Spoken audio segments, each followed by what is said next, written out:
Welcome to today's Explainer. We're jumping right in today because we've got a fantastic story to unpack. We are diving into the delightfully funny and honestly super insightful world of James Herriot's classic short story, A Triumph of Surgery. Whether you know this charming tale of a wildly overpampered pet inside and out, or you're hearing about it for the very first time, we're going to break down the narrative, the quirky characters, and the surprisingly relatable life lessons hidden inside a simple visit to the vet. He had become hugely fat, like a bloated sausage with a leg at each corner. Ouch, right? That is one brutal but totally unforgettable description. It introduces us to Tricky, a little dog whose bizarre physical condition kicks off our entire story. When the narrator, veterinarian Mr. Herriot, sees Tricky waddling down the street looking like a literal piece of breakfast meat, it immediately makes you wonder, how on earth did things get so incredibly out of hand? Well, to figure out how Tricky ended up in such a wild predicament, let's jump into Section 1, Meet the Bloated Sausage. Let's peel back the layers of his daily life. The root of the problem? Tricky literally did not know how to stop eating. The dog was just pure, unadulterated greed. And his wealthy owner, Mrs. Pumphrey, she was totally enabling him. She genuinely thought she was building up his strength. So she was supplementing his regular meals with malt, cod liver oil, and even a bowl of Horlicks before bed. But wait, it gets worse. When pressed by the vet, she admitted she also couldn't bear to deny him cream cakes and chocolates. It's a completely absurd, massive daily menu for such a tiny dog. And to make matters worse, Tricky was burning absolutely 0 calories. Mrs. Pumphrey casually mentions that her gardener, Hodgkin, had been out sick with lumbago, lower back pain, which meant there'd been no ring-throwing games outside, so Tricky was just taking these slow, tottering little walks in his fancy tweed coats. Basically, we are looking at a perfect storm for a major health crisis. You can guess what happened next, right? This extreme overindulgence totally backfired, leading to some really scary symptoms. Tricky stopped eating entirely, even refusing his absolute favorite foods. He started vomiting, refused to go outside, and spent all his time just lying on a rug, panting heavily. This terrifying shift in his behavior sent a highly distraught Mrs. Pumphrey into a panic, and she finally called the vet, Mr. Herriot. Which brings us to Section 2. The drastic vet intervention. Dr. Herriot steps in, and he knows just giving friendly advice isn't going to cut it anymore. Herriot is super pragmatic. He takes a firm, uncompromising line and tells Mrs. Pumphrey that Tricky absolutely must be hospitalized for a fortnight. That's 14 whole days of strict observation. As you can imagine, this completely shatters Mrs. Pumphrey. She nearly swoons, absolutely convinced that Tricky will literally pine away and die if he doesn't see her every single day. But Herriot knows it's a matter of life and death, so he just swoops in, wraps the dog in a blanket, and marches out to his car. Picture this. As Herriot is literally trying to drive away, absolute chaos breaks out. We witness the sheer comical absurdity of Mrs. Pumphrey's wealth and anxiety. The entire household staff is completely mobilized. Maids are frantically rushing in and out of the house, bringing Tricky's daybed, his nightbed, favorite cushions, toys, rubber rings, his breakfast bowl, lunch bowl, and supper bowl. Realizing his car can't possibly hold all this stuff, Herriot speeds off while Mrs. Pumphrey dramatically throws an armful of little doggy coats through the window, leaving everyone in tears. It's a hilarious scene. So, Tricky is finally rescued from his life of luxury. That takes us to Section 3, Water, Pack, and Play. Let's see what this medical emergency actually looks like at the clinic.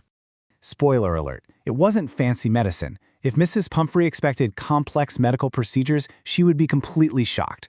Step 1 was just a hardcore reality check, a strict regimen of fasting. For 2 whole days, Herriot gave Tricky no food at all, just plenty of water. Step 2, natural socialization. Tricky was let out to mix with the noisy pack of clinic dogs, getting bowled over, squashed, and experiencing real dog life. And finally, Step 3 was feeding time. Tricky quickly learned that if he wanted to eat, he had to act like a real dog and fight like a tiger for his share against the rest of the pack. This brilliantly highlights the core message we're exploring today. As Herriot notes, he had no medicinal treatment of any kind, but all day he ran about with the dogs. It's like flipping a switch.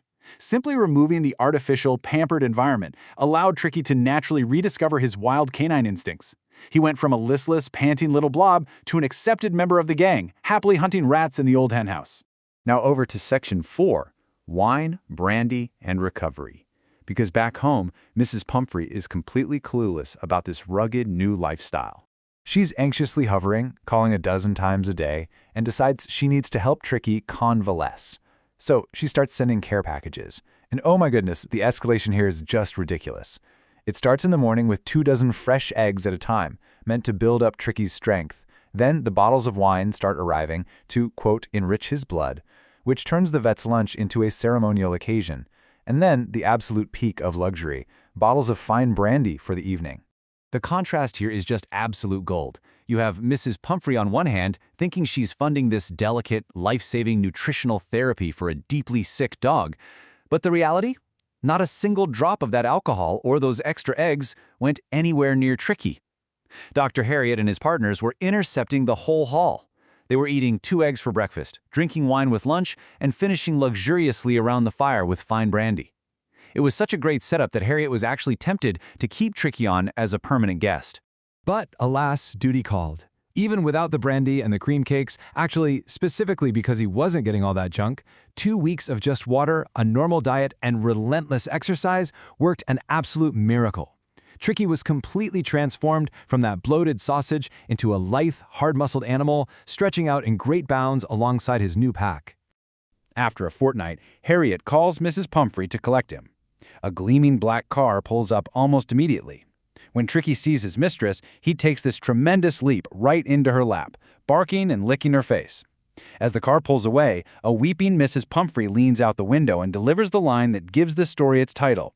"Oh, Mr. Harriet, how can I ever thank you? This is a triumph of surgery." The irony is just delightful. She totally attributes a simple, common-sense lifestyle change to some incredible, highly technical surgical miracle. This perfectly sets up our final part, Section 5, Themes and Character Takeaways, because this narrative is so much more than a funny anecdote. It's actually a masterclass in character study. You've got this fascinating triad of personalities. First, Mrs. Pumphrey, incredibly wealthy and loving, sure, but so deeply naive and anxious that she's literally harming her pet with affection. Then you have Tricky, definitely greedy and overfed, but inherently resilient and playful once he's allowed to just be a dog. And finally, Dr. James Harriet, the ultimate professional. He's pragmatic, highly observant, and most importantly, tactful. He manages both the medical needs of the dog and the intense emotional needs of the owner without ever alienating her. At the end of the day, Harriet isn't really teaching us about animal medicine. He's giving us a cautionary tale about the very real dangers of over-pampering.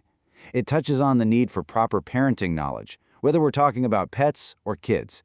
It absolutely validates the deep bond we share with our dependents, but it hammers home one vital, non-negotiable lesson: the crucial importance of having boundaries and the absolute necessity of being able to say no when it's in someone's best interest. Which brings us to a pretty relatable question to wrap up this explainer.